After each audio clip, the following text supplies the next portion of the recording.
and gentlemen, please rise for the arrival of the President of the Republic of Indonesia, His Excellency Mr. Joko Widodo, and Prime Minister of Australia, His Excellency Mr. Anthony Albanese.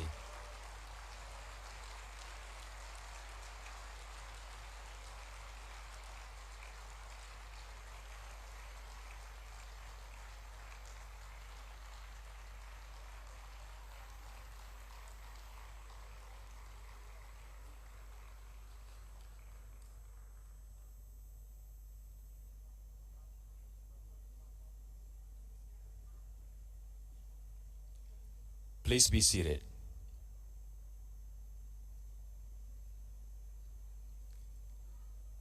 Distinguished guests, ladies and gentlemen, now we will be listening to a keynote address on B20 joint recommendations towards stronger global recovery by the chair of B20 Indonesia, Ms. Sinta Kamdani.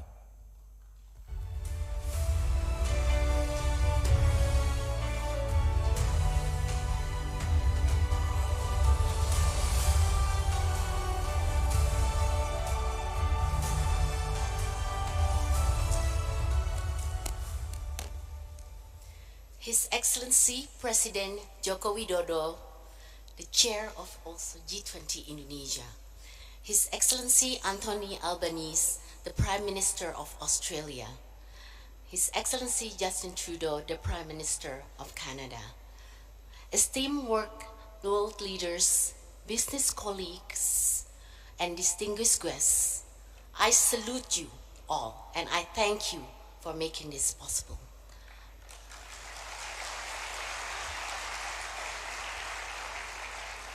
I would like to express our immense gratitude to everyone for making the B20 a success.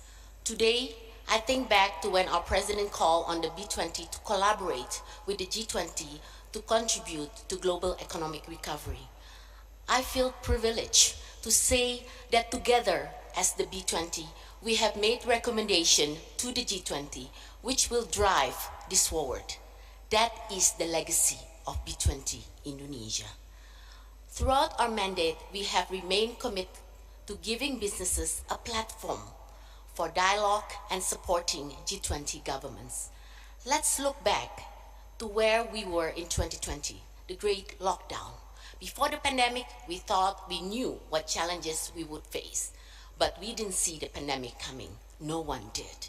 In 2021, we entered a new chapter, the Great Reboot. There was a clear shift from managing the crisis to planning how to emerge from it. Businesses started to innovate to harness new opportunity. We took over the B20 presidency during the time of crisis. Today, we are moving into a new chapter, the Great Rebound. We faced many challenges during our presidency, but now we have an opportunity for a new economic era based on cooperation. It is in that spirit that I'm proud to share with you today the B20 Indonesia Communique, which includes our joint recommendation for G20 leaders. First, we are focusing on innovation to unlock post-crisis growth. This includes opening up digital opportunities across the economy, expanding cooperation for better cybercrime responses, and increasing funds for green infrastructure through innovative financing mechanisms, which accelerate the energy transition. Second, we are pushing for accelerated digital transformation. B20 Indonesia is turbocharging the empowerment of MSME and vulnerable groups by focusing on capability, entrepreneurship, job creation, and the empowerment of women-led MSME. We envision an uplift for workers in the informal economy, included in rural communities. And lastly, to realize a more equitable healthcare architecture, we are bolstering collaboration between developed and developing countries, particularly as we continue to fight to mitigate future global crises by creating guidelines on health emergency preparedness. This year, B20 was incredibly diverse, with 6 task forces and 1 Action Council member from more than 15 industries across G20 countries. Together, we have reached consensus.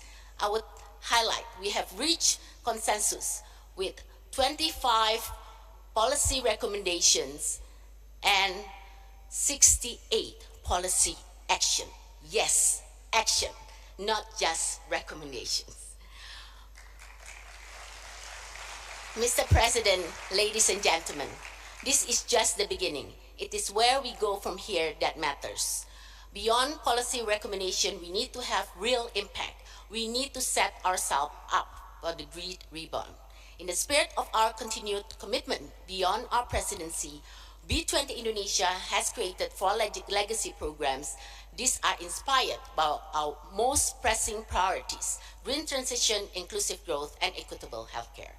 Mr. President, you will meet with the G20 leaders tomorrow, and I hope you can advance these priorities to the G20 as a joint vision between government and businesses to achieve collaborative, sustainable, and inclusive growth. Once again, thank you, Mr. President, for your stewardship in this challenging time. You have led many examples and have shown the true spirit of collaboration, inspiring us to develop more innovative ideas and more partnership to jointly drive stronger global recovery. To my chairman, Mr. Arshad Rashid, and the whole Kadin committee, all the task forces, Action Council, knowledge partner, network partner, and sponsor, thank you for all your hard work. It has been an honor to chair the B20 this year.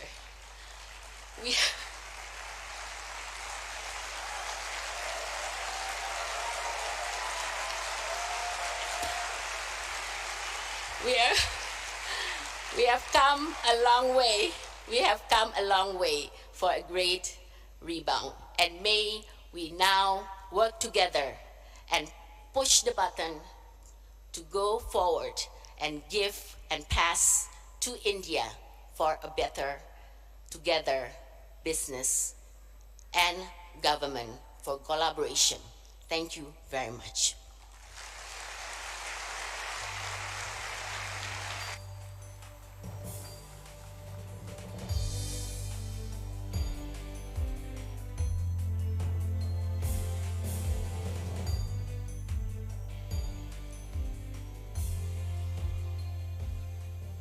Thank you very much, Ibu Sinta.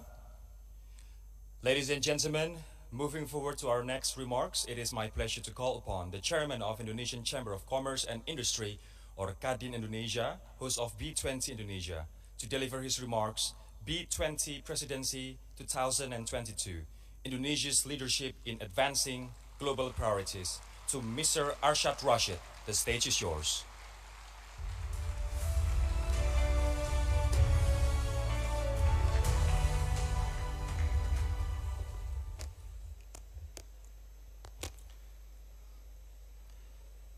His Excellency Bapak Joko Widodo, the President of the Republic of Indonesia, His Excellency Mr. Anthony Albanese, Prime Minister of Australia, His Excellency and all honorable state leaders and distinguished guests. It is a great honor for me as the host of the B20 Indonesia to address you at this historic occasion. This is the first time that B20 and G20 Summit has been held on Indonesian soil. It is also the first in-person summit since the pandemic. Coming on the heels of the world's emergence from a global pandemic, the Indonesian G20 presidency is timely.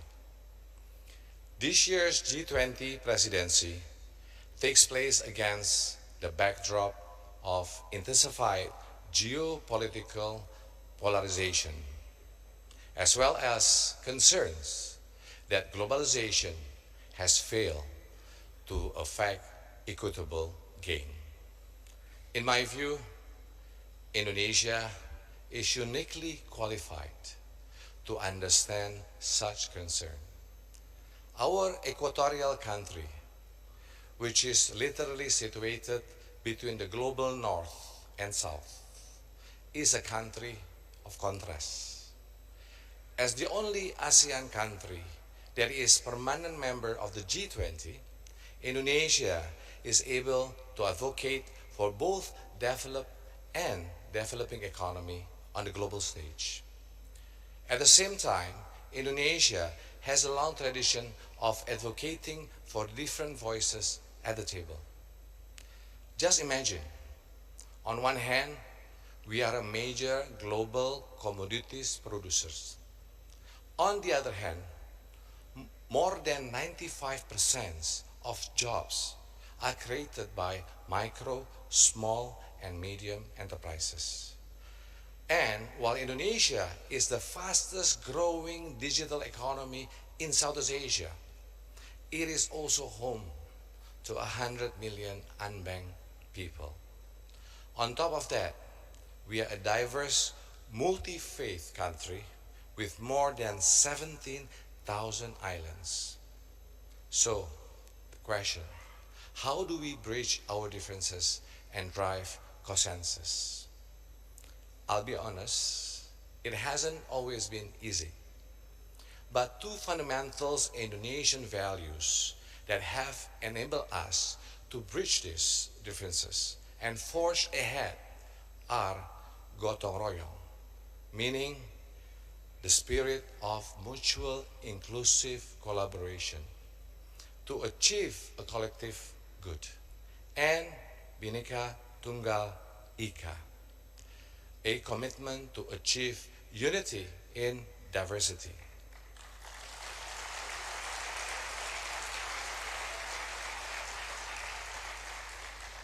These two concepts have enabled Indonesia to maintain stability and improve prosperity over the last 20 years. We have tried to bring this sense of unity and collaborative action to this year's B20 proceeding. And with this year's, with the support of everyone involved, I do believe we have succeeded.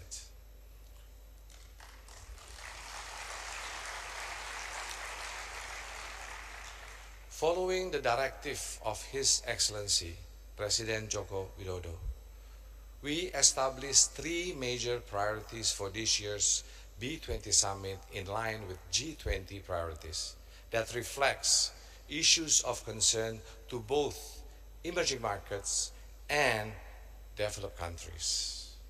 These are the green economy, the empowerment of MSME and women, and the strengthening of global healthcare resilience.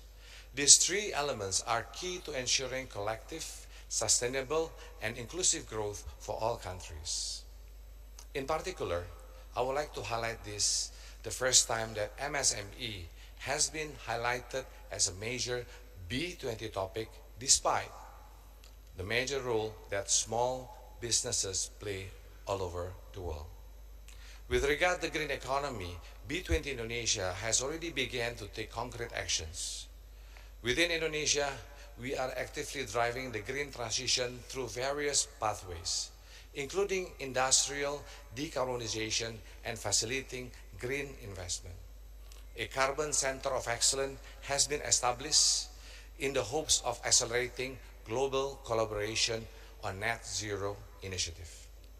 We have also established the first net zero hub in Indonesia to drive and facilitate the private sector's commitment to net zero. The second priority is to promote inclusive growth by empowering MSME and women. To this end, we have established the One Global Women Empowerment Initiative, which aims to facilitate the inclusion of women in the global economy through training, support, guidance, funding, and more. This initiative will be hosted by the International Organization of Employers, which will act as a bridge between successive G20 and B20 presidencies. We have also set in motion a number of MSME initiatives, including a platform that facilitates Indonesian MSMEs to participate in the complex supply chains. Given that MSME account for 60% of Indonesia GDP, this is expected to unlock substantial growth and we hope that these programs can be replicated elsewhere. The third priority is to create an equitable global healthcare system. B20 Indonesia has mounted the Global One Shot campaign, a campaign that aims to bring together government, industry, and global health organizations for the purpose of creating a permanent worldwide vaccination programs.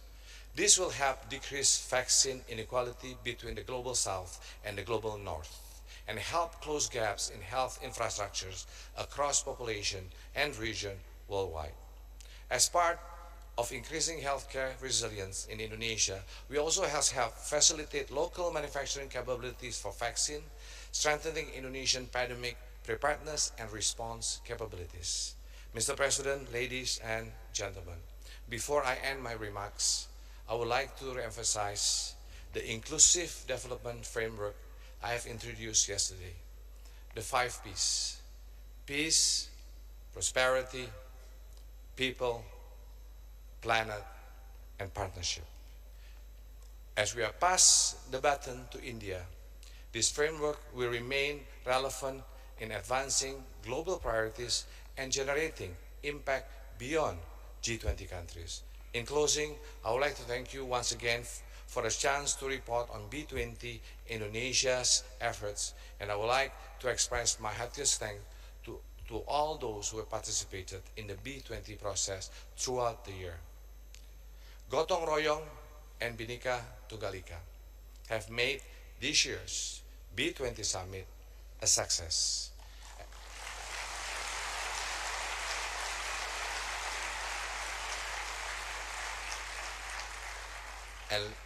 And looking ahead, we offer our utmost support to India for next year's summit.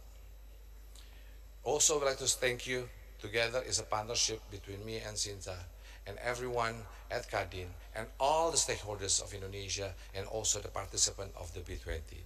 We, the B20 Indonesia, stands with the G20 to advance innovative, inclusive, and collaborative growth. Let's recover together. Let's recover stronger. Thank you.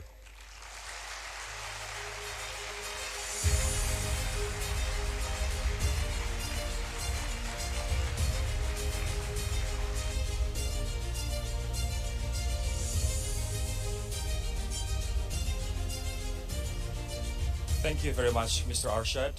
Ladies and gentlemen, to continue with our session, please allow me to present a video on the B20 market achievements and highlights of our proceedings and commitments.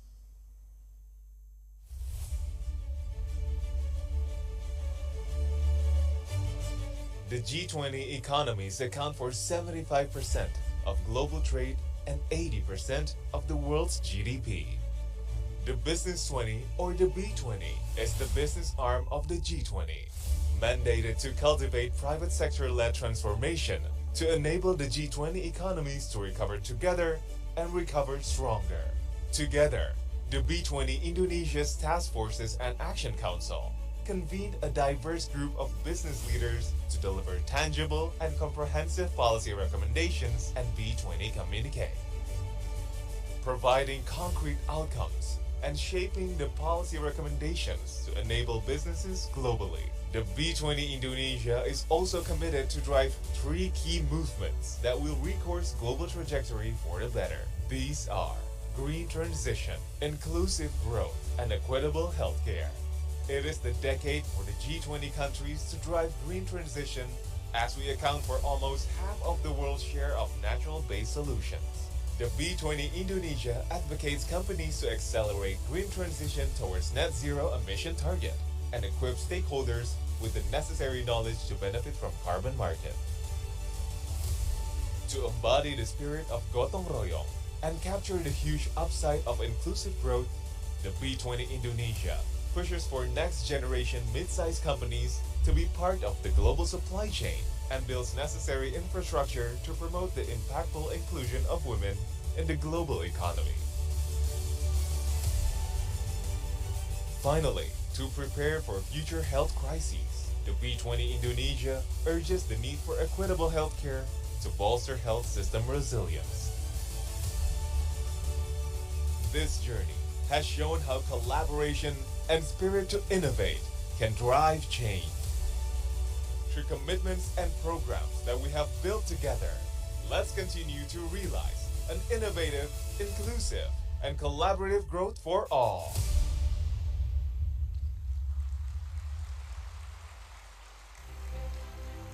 Distinguished guests, ladies and gentlemen, our next agenda will be the speech by the G20 leader with the main theme of building a strong and resilient economic recovery strategy of all.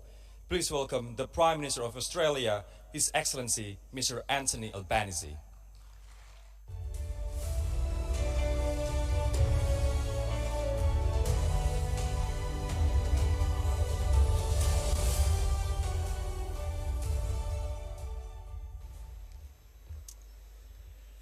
Good evening, everyone.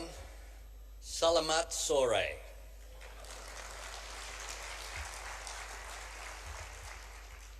I'm absolutely delighted to be here with you in Bali, and I particularly want to acknowledge my friend, President Widodo. It is great to be back in Indonesia and to congratulate President Widodo and his team for hosting what will be a very successful G20 meeting following what has been a successful hosting of the B20 here today.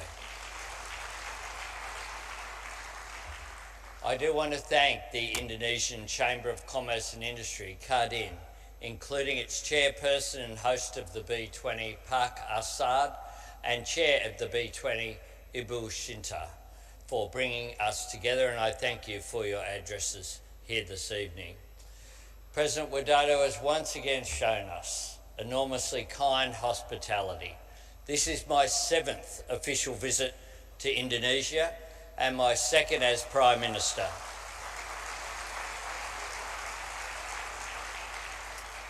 And the new government that I lead is determined to write a new chapter in Australia and Indonesia's long history of friendship and cooperation. I was reminded of that long history during my first visit here as Prime Minister, when I visited not just Jakarta, but also Makassar. Centuries ago, the sea route between Makassar and the top end of Australia was a flourishing trade corridor. Each December, the Yolngu people of Arnhem Land would look to the sea, waiting for the horizon to fill with the sails of Macassan vessels. The Yolngu immortalised those boats in their art, and you can find them painted on sandstone and bark, their sails forever full with the wind that brought them across the sea. The relationship between the Macassan seafarers and First Nations people of Australia was built around trade, but it was also built around mutual respect. It was a relationship of equals that set the template for the people-to-people contact that has always been at the very heart of Australia's relationship with the people of Indonesia. So much has changed since that era, but what has remained, and indeed thrived, is our mutual respect. Knowing this history gives us perspective, and it also reminds us that relationships between nations are always bigger and broader and deeper and richer than just leader-to-leader conversations, as vital as they are. That's why when I came to Indonesia in June, I was joined by a large delegation of government ministers and senior business leaders, the head of the Business Council of Australia, who's with us again this evening, the CEO of the Commonwealth Bank, and representatives of major companies such as Wesfarmers, Fortescue, BlueScope, Sun Cable and Thales. And I'm delighted that so many Australian business leaders are joining me here again today. Australian businesses are energised by the tremendous opportunities that this nation and this region hold. This B20 gathering, bringing together influential business leaders from around the world, draws on that same spirit, recognising that innovative, inclusive and collaborative growth won't be built and sustained by the actions of government alone. It will depend on the insights and enterprise and cooperation and investment of businesses and financial institutions and civil society and workers' representatives as well. So I welcome the B20's insights on the way forward, and I thank you for the care and effort that you have put into crafting your recommendations. And I embrace the goal that you have set: innovative growth, because the challenges we face are different to previous economic downturns and the policy response must be different too. Inclusive growth, because the quality of our response and the measure of our recovery must hold no one back and leave no one behind. And collaborative growth, because in a globalised economy, it is not just markets and products and technologies that we hold in common, it is challenges but also opportunities as well. Right now, we face a collective economic challenge new to the G20, indeed new to our generation. It was the global financial crisis and the seismic upheaval in the banking system which first elevated the G20 to a leader-level meeting. Leaders gathered in Washington in 2008 to unfreeze global credit markets and shore up the capital positions of financial institutions. And they came to London in 2009 to craft a global economic stimulus package. As Infrastructure Minister, I had the privilege of being part of the Australian delegation at that meeting. The financial crisis we faced then produced a global demand shock. The economic challenge that we face now is primarily a global supply shock. The long tail of the pandemic is constricting supply chains and stretching workforces. And Russia's invasion of Ukraine is inflicting severe, ongoing disruption to food, fuel and energy markets. Inflation is biting advanced economies around the world, and central banks are responding with the sharpest and most synchronised tightening of monetary policy that we have seen in decades. For governments to see off the threat of inflation, to prevent runaway inflation from eroding national prosperity and devaluing people's wages, we must ensure fiscal policy is working in concert with monetary policy, not contradicting it. And macroeconomic policy coordination, along with cross-border collaboration between businesses such as those in this room, has an important part to play in that. I will always remember the sense of purpose and urgency with which world leaders in London worked to coordinate that $1 trillion global stimulus package, while at the same time laying down a shared commitment to free market principles, to the rule of law, to open trade and investment, to competitive markets and to effectively regulated financial systems. Knowing that these are essential to building stronger and more inclusive prosperity for all. Even then, in the heart of the storm, there was still a focus on the horizon. Put simply, the G20 was made for moments like these and built for these challenges, founded on the unifying principle of multilateralism, that we can achieve far more together than we ever will alone. So yes, we can recover together and we can recover stronger.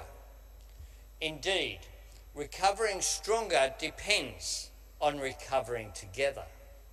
We do this by ensuring that our tax systems reward people for their hard work and repay the initiative and enterprise of our businesses and job creators, by building the resilience and diversity of supply chains so we are better prepared for global shocks, and by helping developing countries to manage rising debt sustainably, risk by implementing measures such as the G20 Common Framework for Debt Treatment, and achieving the innovative and inclusive and collaborative growth that the B20 have challenged us to seek also means investing in the skills and productivity of our workforce and increasing participation opportunities, as well as unlocking the potential of people who have historically been locked out of career opportunities because of gender, race, disadvantage, or disability. And of course, collaboration means strengthening our trade links, not just in the exchange of raw materials or finished products, but in the sharing of research and technology and education and expertise. Governments can help by breaking down tariff walls and building trade bridges. We can upgrade infrastructure, our ports and freight terminals, our energy pipelines and transmission technology to speed the exchange of goods and resources. But business also has a great deal to teach us about effective and informed cross-border collaboration and the value of competition and best practice productivity. And whether it's technology, skills, research, jobs, investment, infrastructure or trade, the challenge and the opportunity that can draw all of these threads together is responding to climate change. For governments and business, investing and developing clean energy will enhance our individual energy security, and it will strengthen our collective action on climate change. I am very proud that my government has acted quickly to drive the transformation to net zero, and I'm pleased that so many members of the Australian business community shared and support this commitment. We know Australia can be a renewable energy superpower, and we're working to grow our clean energy export industry, but we want to do it in cooperation with Indonesia and other nations to help reduce their emissions, to grow their economies and improve their living standards.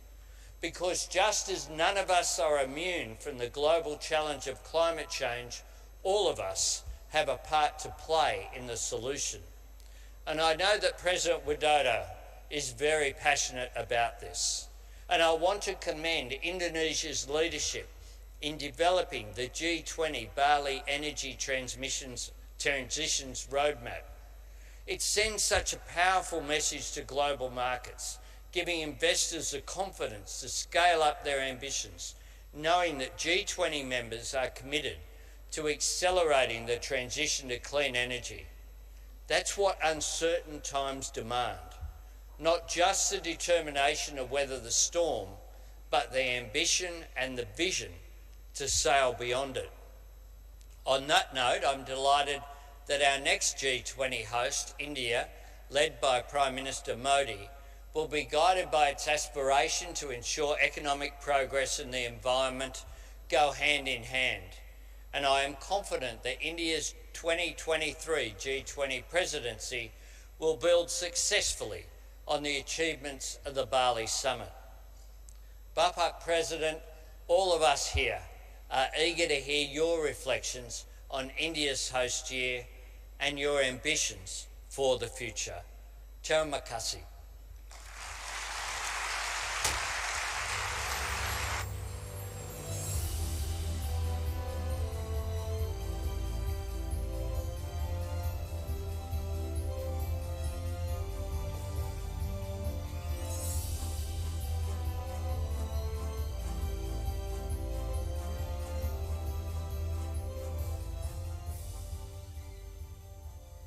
Thank you, Your Excellency. Ladies and gentlemen, we will now proceed to our next ceremony, which is the B20 presidency handover to India. And to hand over the presidency, I would like to invite to come up on stage Ms. Sinta Kamdani, the chair of B20 Indonesia. And to receive this presidency handover, please come up on stage as well, Mr. Chandrajit Banerjee, representing the Confederation of Indian Industry as the next host of B20.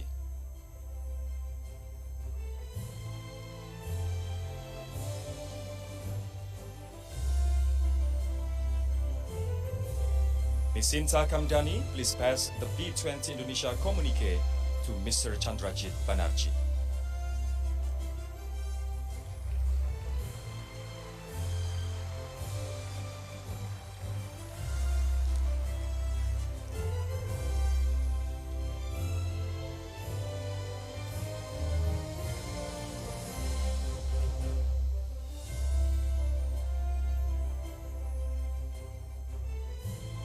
Thank you. Ladies and gentlemen, we will now proceed to our ceremony, which is the symbolic submission of the B20 Indonesia Presidency Report to the President, the B20 Communique. To pass over this document, I would like to invite to come up on stage Mr. Arshad Rashid, Chairman of the Indonesian Chamber of Commerce and Industry, or KADI Indonesia, host of B20 Indonesia.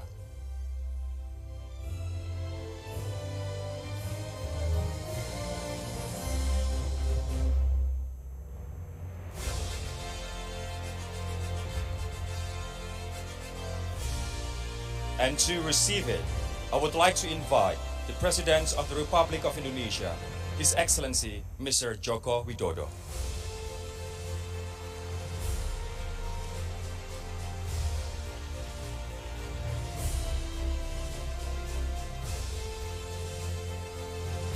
The B20 Indonesia Presidency Report is the outcome of the B20 Indonesia Presidency, emphasizing the final B20 policy recommendations and legacy outcomes.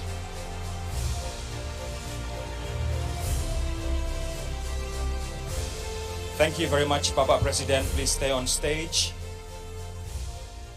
as we'd like to listen to your keynote speech. And thank you, Mr. Rashid, Ms. Shinta. Selamat sore.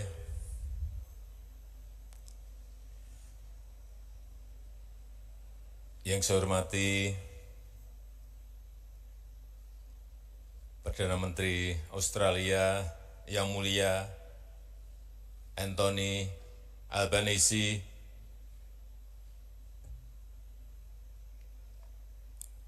yang saya hormati Ketua DPR Republik Indonesia,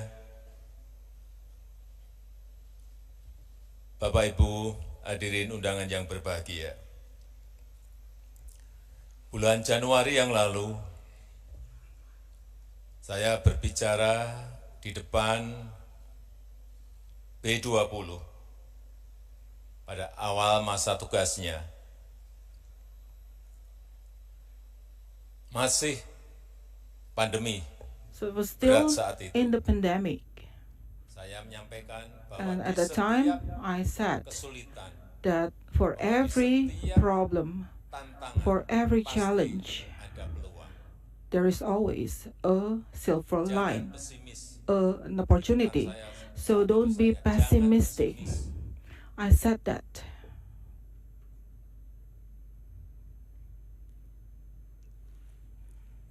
Kemudian 10 And then, bulan berselang. 10 months after that, Pandemi masih ada, and the pandemic was still ongoing. ada perang, And we had a war, ada krisis pangan, we have food crisis, ada krisis energi, and there is also this energy crisis, financial crisis. tapi kita patut bersyukur But we should be grateful kuartal kedua that Indonesia in the second 5,44%. quarter, we still grew at 5.4%. Dan di kuartal ketiga And in the third kita tumbuh quarter, lebih kuat lagi di we became stronger at 5.72%. Inflasi And bisa inflation kita kelola di angka can be managed as well. di September And it remained in September at, kenaikan and this is due to also fuel price rise, jadi 5,9%. it became 5.9%. However, in October, our inflation Angka 5,7%. went down to 5.7%.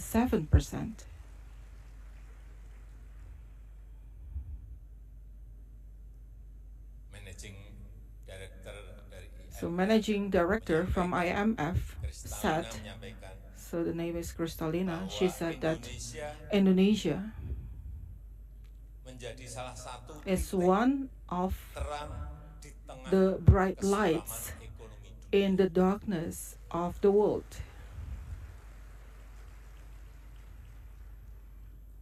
Oleh sebab itu perlu Therefore, strategi besar we need to make a yang major sudah sering saya strategy, sampaikan, itu secara and I konsisten have been saying this consistently, and we have to be consistent to do this. The first one is we have to do value-added investment. We have to deal with our raw materials. We have to make value-added. We want to do this for our domestic growth, and it is something to do with our revenue for the state, and it's also to increase the jobs in Indonesia. And we have already started that with nickel, and we try to build a giant ecosystem for EV battery. So that is EV battery for electrical vehicles. So I'm just offering to Prime Minister Anthony Albanese. In Australia, you have lithium. We have nickel here. If we combine our power together, then it will become the battery for electrical vehicles. But I ask Prime Minister Albanese, so please bring the lithium only to Indonesia, sir.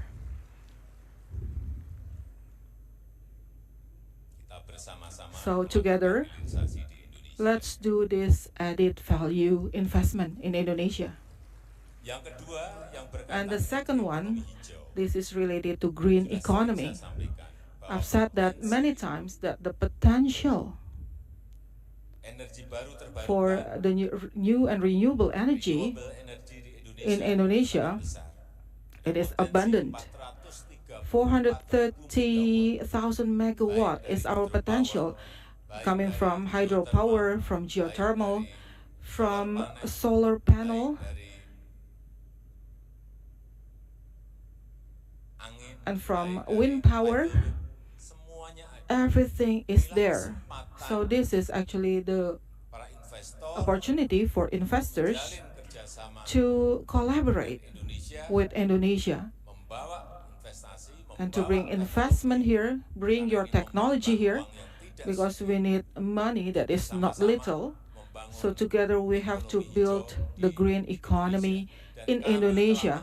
And we have already prepared in North Kalimantan 30,000 hectares of land for green industrial park. And I am very sure all investors will come and they will be excited to also develop green products from Indonesia. And we know that we have Kayan River there that can produce green energy up to 13,000 megawatt, and that is in the form of hydropower. And the last point, and this is related to digitalization. Well, please, the big countries, think about the small one. The big one have to take care of the small ones. The big ones, you have to think about the micro businesses. Big businesses have to make sure that no one will be left behind. So we've tried in the last 3 years to upgrade these small micro companies to enter digital platforms. And up to now, 19 million of these MSEM, they have already entered the digital platforms. From the 64 million SMEs that we have here. And our target for 2024, we hope that this will reach above 30 million. So this means these small micro companies, don't leave them behind. This is my message. For India,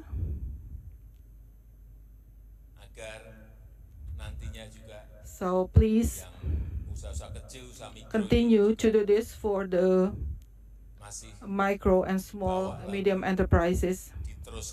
Please continue this effort. And last but not least, congratulations to India presidency of G20 next year, and I am very convinced that this will be developed further. Good afternoon.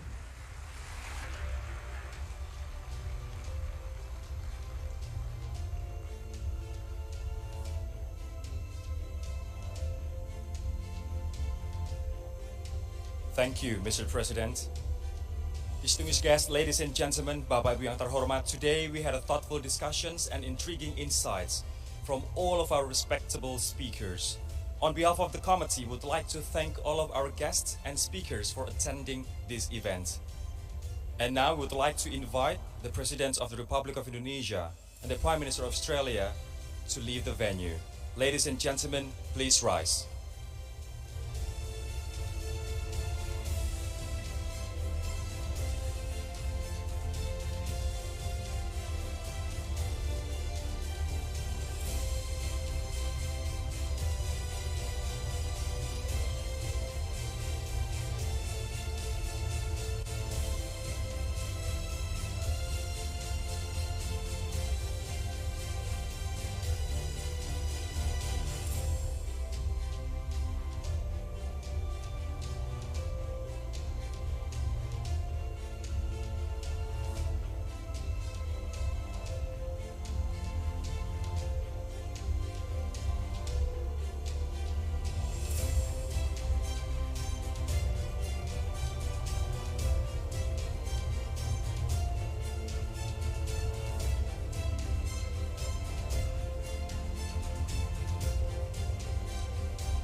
Ladies and gentlemen, we would like to thank our sponsors as well, PT Astra International Tbk, PT Bayan Resources Tbk, PT Indica Energy Tbk, Sinarmas, Apple Group, Bakri Group, PT Bank Sentral Asia Tbk, PT Bank Negara Indonesia Persero Tbk, PT Elang Mahkota Teknologi Tbk, PT GoTo Gojek Tokopedia Tbk, PT HM Sampurna Tbk, Indonesia Financial Group, PT Indofood Sukses Makmur Tbk, Lipo Group, Permata Bank, PT Pertamina Persero, PT Sawit Sumber Mas Sarana Tbk, PT Telekomunikasi Indonesia Persero Tbk, PT Virtue Dragon Nickel Industrial Park, Adaro Indonesia, Jarum Foundation, PT Grab Teknologi Indonesia.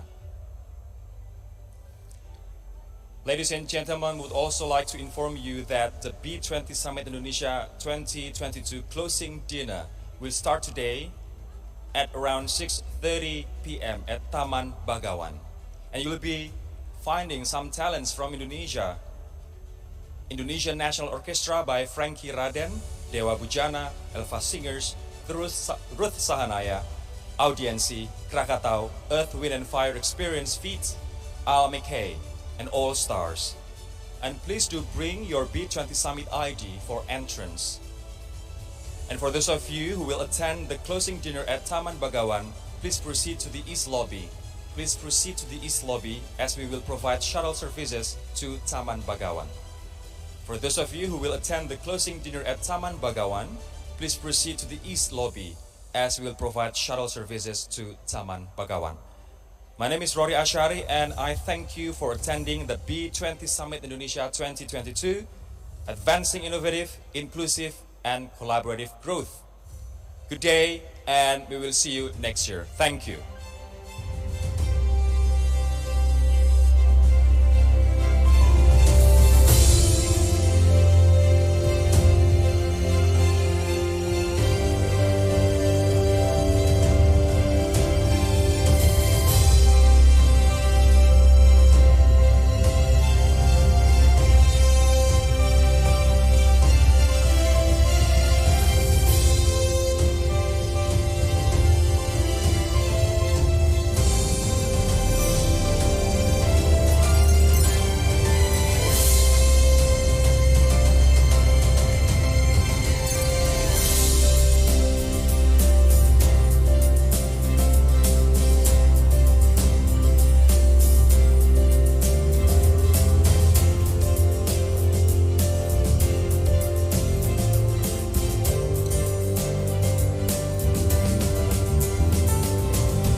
President Gelaran from Sukarno Prime Minister as a symbol of handing over the ASEAN chairmanship from Cambodia to Indonesia.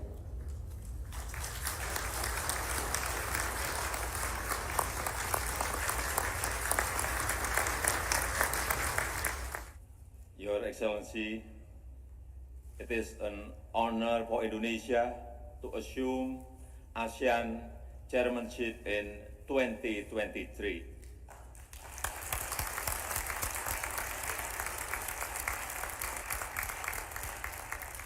Indonesia's chairmanship, we will make ASEAN matters epicentrum of growth.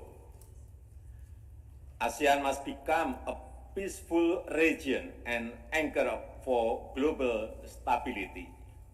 Consistently uphold international law and not be a proxy to any powers.